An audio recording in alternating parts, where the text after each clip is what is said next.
Assalamualaikum warahmatullahi wabarakatuh. Alhamdulillah hamdalilladzi hadana li hadza wa ma kunna linahtadiya laula an hadana Allah. Asyhadu an la ilaha illallah wa asyhadu anna Muhammadan abduhu wa rasuluhu la nabiyya ba'da. Allahumma shalli wa sallim wa barik ala sayyidina Muhammadin wa ala alihi wa sahbihi ajma'in. Ayyuhan nas ittaqullaha haqqa tuqatih wa la tamutunna illa wa antum muslimun. Sadaqallahu sadaqal rasul karim. Alhamdulillahirabbil alamin. Jamaah kampung takwa, saya rahimahullah dan saya teman-teman yang mendengar atau melihat siaran ini. Mari kita lanjutkan lagi. Kita sudah sampaikan bagaimana Allah Subhanahu wa taala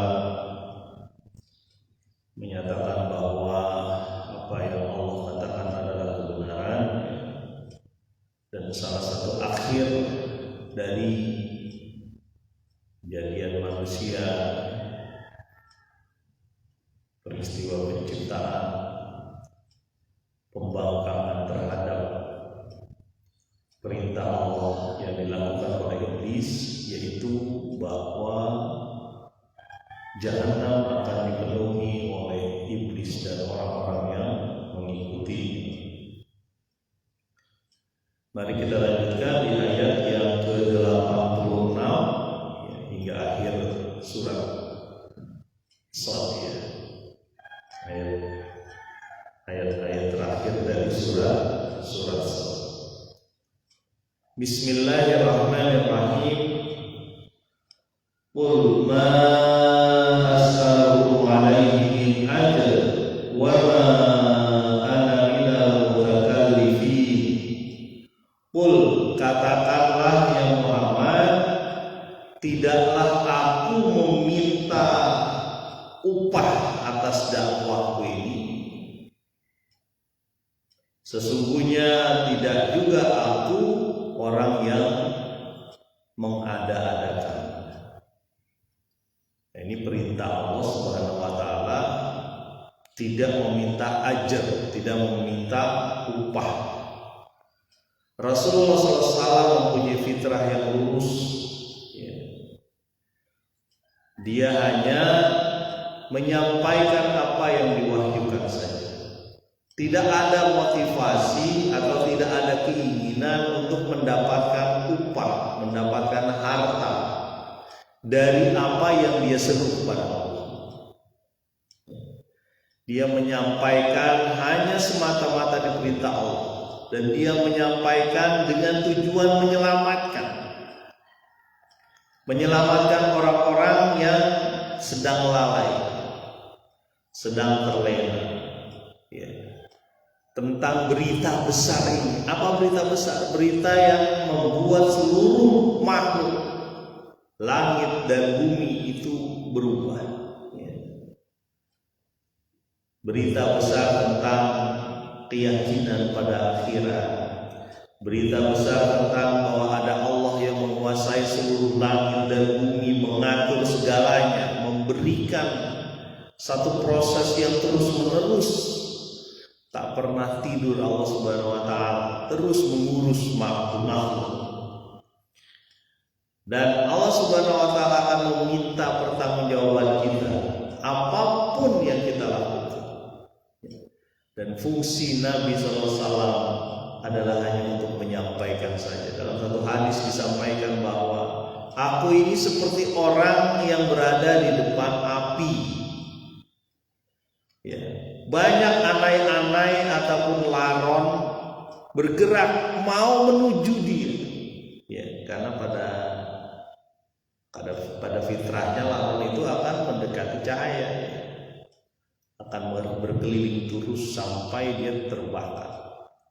Nah, aku adalah orang yang mencegah anai-anai atau laron itu untuk masuk ke dalam api. Tapi banyak orang-orang yang malah masuk. Itulah fungsi Nabi. Bahwa Nabi adalah pemberi berita gembira, termasuk nadhir, memberi peringatan. Makanya kata Allah Subhanahu wa taala, katakanlah ya Nabi, ya, aku tidak meminta upah dari dakwahku. Dari seruanku kepada Allah enggak perlu upah. Kenapa? Karena Allah sudah mengupah. Inna Allah ashtara minal mu'minina amwalakum anfusakum wa amwalakum bi anna lahumul jannah. Sesungguhnya Allah sudah memberi orang-orang mukmin, ya, membeli. Membeli itu artinya melakukan hubungan dagang. Ya, orang-orang mukmin apa yang dilakukan, bentuknya apa, berupa apa? Amwalahum anfusahum wa amwalahum, jiwa mereka dan harta mereka, bi annalahumul jannah, diganti dengan surga. Itulah upah.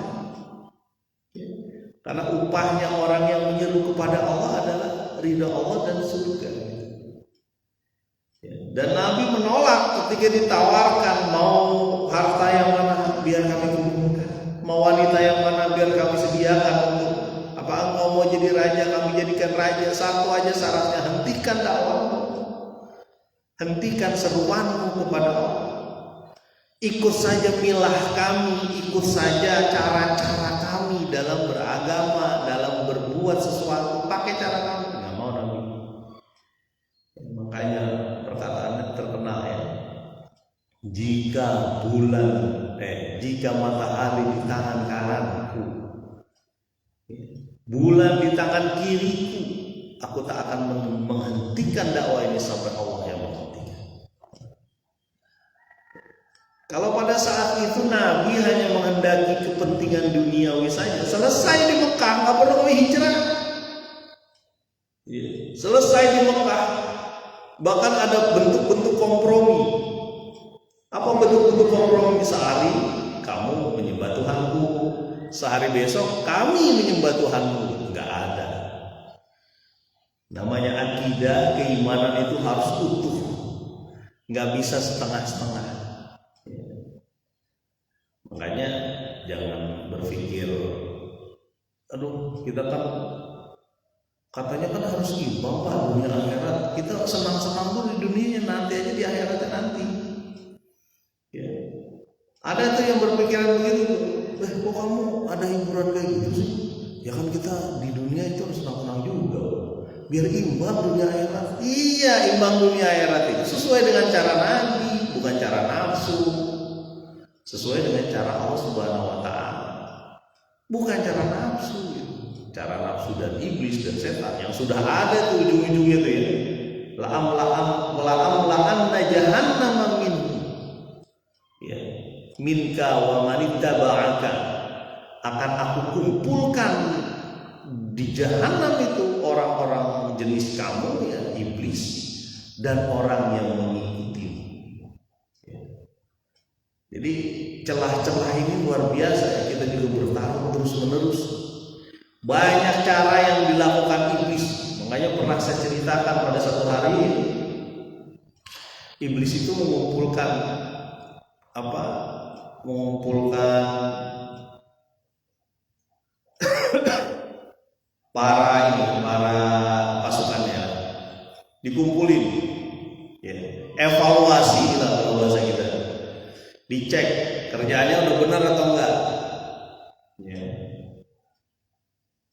Saya sering sampaikan, ya, hadis ini supaya kita juga perlu mengingat bagaimana iblis terus-menerus untuk menggoda manusia, menghancurkan sendi-sendi kehidupan pada manusia.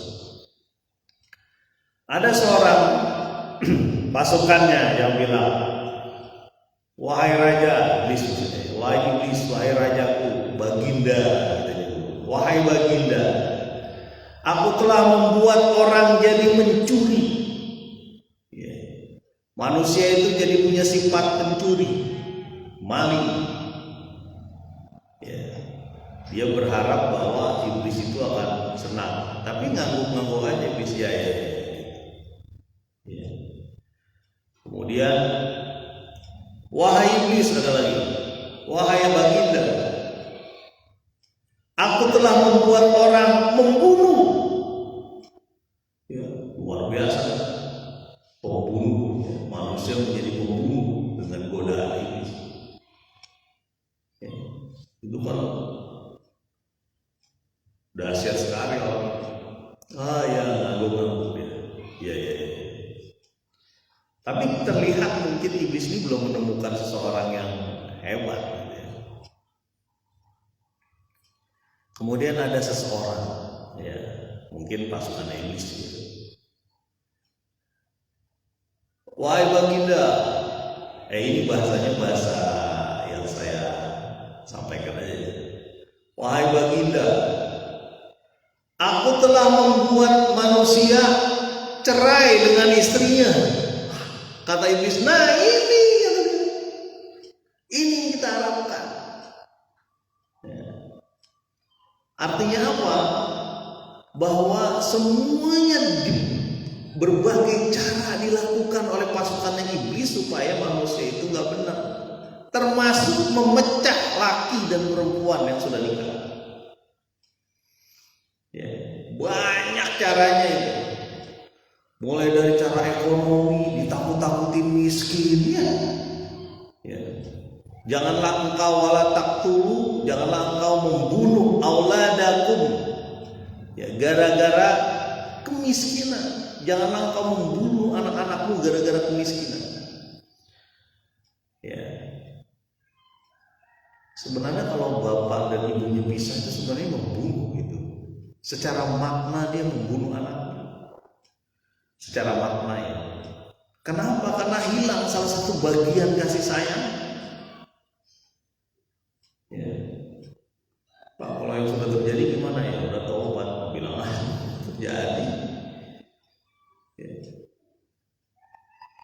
Makanya setan itu termasuk senang sama yang jomblo, karena jomblo itu lebih gampang digoda sendirian. Ya. Salah satu sahabat Nabi, salah satu dari sahabat Nabi itu ketika meninggal istrinya, sesudah beberapa saat dia segera juga mencari apa? Mencari pasangan. Waktu ditanya, kok kamu mau buru-buru sih mau nikah lagi gitu kan? Kata dia, aku tidak mau menghadap Allah kalau suatu saat aku diambil nyawa dalam keadaan jomblo, dalam keadaan nggak berpasangan. Karena berpasangan itu setengah din. Ya, menikah itu setengah din. Sisanya tolonglah dengan sholat dan sabar. Ya. Jadi setan tuh sebel kalau orang nikah. Setan tuh senang kalau orang zina. Tapi kalau orang nikah sebel ya. Kenapa? Seorang mukmin bisa menyalurkan kebutuhan batinnya. Ada ketenangan, sakinah, mawadah, warahmah di situ ketika bersatu laki dan perempuan. Ya, dalam naungan Allah Subhanahu wa taala. Kita lanjut lagi karena banyak cara itu panah-panah setan. Saya juga begitulah, artinya kita juga menahan, semuanya menahan. Gimana caranya supaya tetap pada jalur Allah Subhanahu wa taala. Ya. Jangan salah, orang yang sudah nikah itu tidak ada godaan, ada. Ya. Tahu, lihat Facebook, ya. Lihat Instagram, lihat TikTok, ada mantannya dan sebagainya, DM-an gitu ya. Kemudian messengeran sama mantannya, alasannya apa gitu. Kopi darat itu ketemuan, tetap ada godaan. Ya. Makanya Rabbana hab lana min azwajina wa dzurriyyatina qurrata a'yun. Doa itu ya. Ya Allah, berikanlah kepada kami pasangan-pasangan dan anak-anak kami sebagai penyejuk mata kami, menguatkan kami untuk menuju Engkau, menuju ridho. Kadang sebagian manusia itu lupa bahwa ketika dia menikah itu hakikatnya itu mitsaqan ghalidha, perjanjian yang besar yang mengikat. Penciptaannya itu kalau di ayat-ayat tentang pernikahan itu ya, itu diapit dengan penciptaan langit dan bumi. Ya. Diapit dengan penciptaan langit dan bumi. Dan ketika dia menikah adalah pernikahan dunia akhirat. Diharapkan istrinya juga atau suaminya inilah yang juga membimbing dia hingga surga, hingga akhir. Ya. Dan itu tidak disukai oleh setan. Makanya dipakai banyak cara supaya laki dan perempuan, suami dan istri pisah. Makanya ketika marah kita segera itu duduklah, tiduran, wudhu dan sebagainya, baca Quran. Kalau nggak bisa juga sholat, gimana caranya supaya tidak terjadi kemarahan? Karena ada setan yang ngipas-ngipasin terus. Ya. Pak Arman nggak pernah marah ya? Ya pernah lah, namanya juga manusia, pasti ada marahnya, pasti ada cemburunya, pasti. Ya. Saya lanjut lagi ya. Jadi kembali lagi kepada ayat ini bahwa qul ma as'alukum alaihi min ajr wa ma ana minal mutakallifin. Katakanlah ya Muhammad bahwa aku tidak meminta upah atas dakwah. Dan aku bukan orang yang bohong mengada-ngada. Ya. Kan Nabi Muhammad SAW al-amin ya. Yang dapat dipercaya, perkataannya tidak ada dusta. Ya. Ayat ke-87 ya, 2 ayat terakhir. In huwa illa dzikrul lil alamin. Sesungguhnya ini Al-Qur'an ini, Al-Qur'an kemudian dakwah kepada Allah ini hanyalah peringatan bagi seluruh alam. Zikr. Ya. Dan Allah pasti akan memelihara peringatan. Diingatkan terus. Makanya ketika ada orang yang mengkaji kajian Al-Quran, ada orang yang berusaha untuk bersama-sama membaca, mengkaji Al-Quran, didukung, didatangi. Jangan menunggu ilmu itu ya. Kata seorang ulama, ilmu itu didatangi. Bukan kita menunggu ilmu yang mendatangi kita. Bukan, ilmu itu kita yang datang. Kita yang bergerak menuju. Karena hanya min ibadihil ulama saja, orang-orang yang berilmu saja, yang yakhsha, yang takut pada Allah. Orang yang berilmu yang takut pada Allah. Yang gak berilmu gak ada takut-takutnya. Atau ilmunya setengah-setengah gitu, nggak ada takut-takutnya sama Allah. Makanya itulah kita bisa pahami ya. Sampai ada orang-orang yang membuang bayinya ya, itu nggak ada takutnya sama Allah. Begal orang, dibunuh, nggak ada takutnya sama Allah. Berbuat serong misalnya, mengambil markup dari proyek ya. Proyeknya dinaikin harganya. Pak, itu kan orang-orang gede ya Pak yang begitu. Enggak, orang-orang kecil juga bisa. Contoh, orang kecil dapat proyek nilainya di bawah 100 juta atau 50 juta. Ngomong sama bosnya, Pak beli bahan ini segini Pak. Tuh kan, harga bahan 10.000 sekilo misalnya ya, ditambahin jadi 12.000. Tolong minta bon kosong Pak gitu. Bon kosong dari bahan, dari warung atau toko bangunan itu diminta, ditulis bon kosongnya sama, itu bukan korupsi. Ya. Ada dusta di sana, ada tidak jujur di sana, ada pembohongan di sana. Jangan kita berikan makan anak-anak kita dengan barang yang kayak gitu.